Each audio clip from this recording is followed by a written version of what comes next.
Growing up, I was everyone's tech support. My mom, my dad, my friends, my family. Everyone wanted their phone or computer repaired or just had questions to help. So I started my own business, and I started at Rutgers University fixing phones and computers early on. We moved to the Bridgewater Commons and found our footing and our home in around 2011, right in front of the Apple Store. And that was kind of the ongoing joke, the place in front of the Apple Store. And that was us for a long, long time. We were the only repair in Bridgewater Commons and in the Bridgewater Township.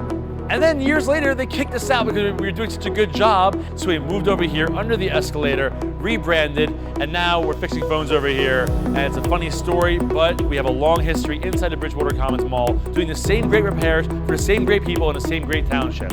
So we love to help you out, and we love to answer questions. It's our passion. So it's not work for us, it's what we do.